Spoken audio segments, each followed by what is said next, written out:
Si kur të takoje profetin Alehi Selam, si do të ndieshe?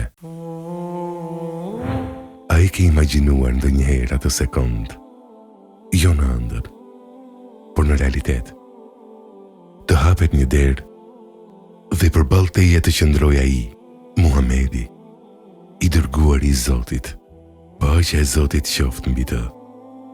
Njeriu që qau për ty pa të njohur kurrë, njeriu që e la lutin e tij më të madhe për ditën e gjykimit, vetëm që të shpëtoj ty. Sytë e tij të ëmbël të shohin drejtë në sy, e buzëqeshja e tij e bekuar ndriçon vendin.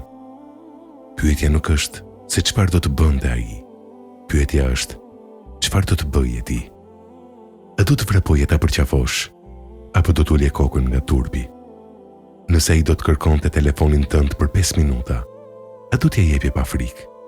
A do të kishe guxim ta merrte atë të shihte se çfarë ke shikuar atëherë kur ishe vetëm, çfarë ke dëgjuar, çfarë ke shkruar dhe shpërndar?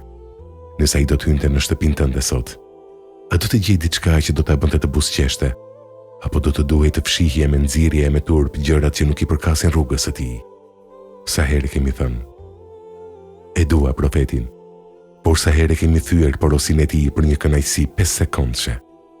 Sikur ta dinte ai se si e kemi zvendësuar sunetin e tij me dëshirat tona. Sikur ta dinte se si e kemi harruar Kur'anin mbi rafte. A do t'i rrite zemra me gëzim kur t'na shite? A e di se ai ka qarë për ty? Një ditë ul me shokët e tij dhe tha me mall, më ka marrë malli për vëllezrit e mi. Shokët e pyetën, a nuk jemi ne vëllezrit e tuaj dërguar i Zotit? A ju përgjigj, ju jeni shokët e mi. Vëllezrit e mi janë ata që do të vinë pas meje, do të më besojnë mua pa më parë kurrë, dhe do të donin të më shihnin madje edhe me çmimin e familjes dhe pasurisë së tyre.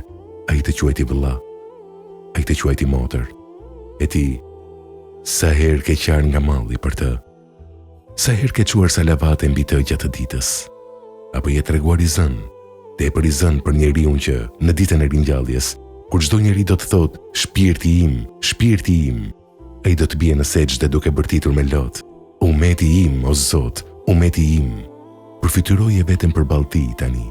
Truri yt bllokohet, gjunjët të dridhen, lotët fillojnë të derdhen pa ndalur. Nuk mund të thuash asnjë fjalë, zëri të merret. Ti e di se ke gabuar, e di se ke qenë i pakujdesshëm, e di se nuk je i denj për dashurinë e tij. Por ai nuk do të të kthej shpinën.